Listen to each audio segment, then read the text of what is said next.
আমাদের মধ্যে কিছু কপাল পোড়া মুসলমান আছে যারা গুনার সাথে আগেও যেমন ছিল তেমন এখনও চালিয়ে যায়। কিন্তু জাহিলি যুগের মূর্খ, একেবারে অজ্ঞ, অথর্ব জাহিলি যুগের মানুষগুলো পর্যন্ত মুহররম মাস যখন আসতো তখন তারা যুদ্ধ বিগ্রহ বন্ধ করে দিত। সুবহানাল্লাহ বলবেন না?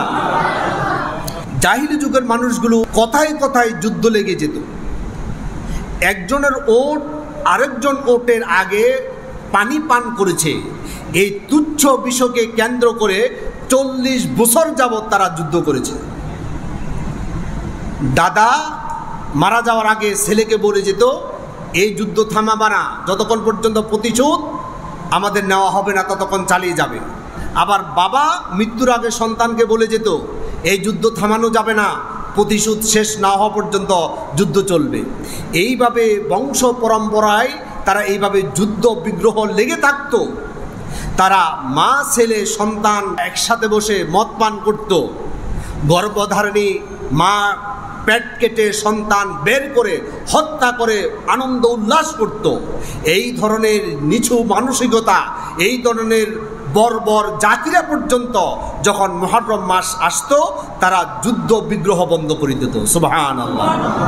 মুহররম মাস বলতে যখন এই হারাম মাসের 4টা মাস আসতো, এই হারাম মাসগুলো জাহিলি যুগের মানুষগুলো পর্যন্ত এইভাবে সম্মান শ্রদ্ধা করে সকল গুনাহ থেকে, সকল পাপাচার থেকে তারা নিজেদেরকে হেফাজত করার চেষ্টা করত। কিন্তু দুর্ভাগ্যজনক সত্য যে আমাদের মধ্যে মুসলিম দাবিদার, মুমিন দাবিদার আজকে আমাদের মধ্যে সেই টেন্ডেন্সি নাই। আছে? তৎকালীন সময় কোনো একটা প্রভাবশালী ব্যক্তির ছেলেকে বাজারে কেউ মারধর করলো, তখন শাওয়াল মাসের 29 তারিখ প্রভাবশালী ওই ব্যক্তির ছেলে যখন বাড়িতে আসলো আর বলল, বাজারে গেলাম, আমাকে অমুক গোত্রের মানুষগুলো মারধর করলো। তারা সবাই ঢাল তরবারি নিয়ে প্রতিশোধ নেওয়ার জন্য তারা রওনা হয়ে গেল। যেতে যেতে সূর্য ডুবে গেল, মাগরিবের পর হয়ে গেল। শাওয়াল মাসের পরেই জিলকদ মাস, জিলকদ, জিলহজ, মুহররম, এই 3টা মাস হারাম মাস। আবার এদিকে রজব মাস, মোট 4টা মাস হারাম মাস। এখন তারা ভাবলো আজকে যেহেতু 29শে শাওয়াল, তাহলে আগামীকালকে 30 তারিখ আছে, আমরা যদি সন্ধ্যাবেলায় হয়ে যায় সমস্যা নাই, 30শে মাস আমরা আরও একদিন প্রতিশোধের জন্য সময় পাব। কিন্তু তারা দেখলো 29 তারিখ যখন সূর্য ডুবে গেল, জিলকদ মাসের চাঁদ উদয় হয়ে গেল। চাঁদ উদয় হওয়া মানে হারাম মাস শুরু হয়ে গেল। ওই জাহিলি যুগের মানুষগুলো যারা যুদ্ধ বিগ্রহের সাথে তাদের বেড়ে ওঠা, তাদের কর্ম, তাদের এটাই চিন্তা ধ্যান ধারণার মধ্যে ছিল, যুদ্ধই আমাদের জীবন, যুদ্ধ করে বাঁচতে হবে, যুদ্ধ দিয়েই আমাদের অহংকার মানুষের সামনে আমরা প্রকাশ করব। ওই মানুষগুলো যখন হারাম মাস আসতো তখন তারা ঢাল তরবারি সবগুলো রেখে দিত। ওই প্রভাবশালী ব্যক্তির ছেলেকে যখন মারধর করলো, তারা প্রতিশোধ নেওয়ার জন্য রওনা হয়ে গেল। সূর্য ডুবে গেল, শাওয়াল মাস শেষ হয়ে গেল, হারাম মাস প্রবেশ করার কারণে ওই প্রতিশোধ পরায়ণ মানুষগুলো সাথে সাথে ঢাল তরবারি ফেলে দিয়ে তারা যার যার বাড়িতে চলে গেল। তারা সিদ্ধান্ত নিল যখন হারাম মাস শুরু হয়ে গেল আর আমরা পাপ কাজে এখন আর লিপ্ত হওয়া যাবে না, প্রতিশোধটা এখানে স্টপ করে দিলাম, হারাম মাস শেষ হওয়ার পর আমাদের প্রতিশোধ নেওয়া হবে। তাহলে তাদের ভিতরে আল্লাহ যে মাসগুলোকে সম্মান দিয়েছে সেই সম্মান দেওয়ার টেন্ডেন্সি, অনুভূতি, আগ্রহ, উদ্দীপনা, সেই ধরনের চিন্তা লালন করত। কিন্তু আমরা কি সেই চিন্তা লালন করি? এখান থেকে কিন্তু বুঝে যাচ্ছে জাহিলি যুগের মানুষের চাইতে আমরা এখন অনেক নিচে চলে গেছি। ঠিক কিনা বলে?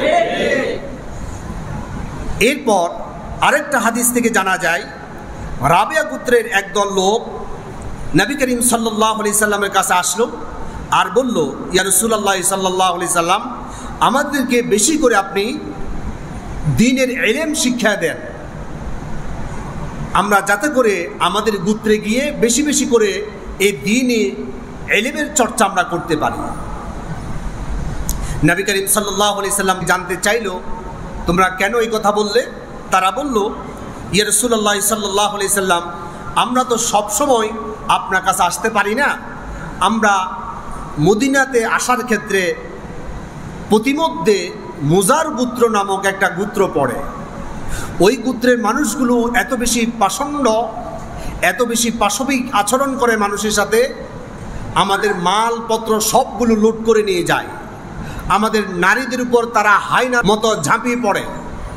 এখন তো হারাম মাস, এখন তারা এই ধরনের পাপাচার করে না। এই হারাম মাস যখন এসেছে আমরা আপনার কাছ পর্যন্ত আসতে পেরেছি, আবার হারাম মাস শেষ হয়ে গেলে তারা লুটপাট শুরু করে দিবে। সুতরাং আপনি আমাদেরকে বেশি করে এলেম শিক্ষা দেন, যাতে করে আমরা আবার হারাম মাস আসার আগ পর্যন্ত আমাদের এই চর্চা আমরা অব্যাহত রাখতে পারি। তাতে বোঝা যাচ্ছে ওই জাহেলি যুগের মানুষগুলো তারাও হারাম মাস আসলে তাদের সকল পাপ কাজ বন্ধ করে দিত এবং তারা ভালো হয়ে যেত। এখন আমরা যারা এই হারাম মাসের ভিতরেও আমরা পাপ কাজ করি, জাহেলি যুগের ওই মানুষগুলোর চাইতে এটা কি বলা যায় না আমরা আরো বেশি বর্বর?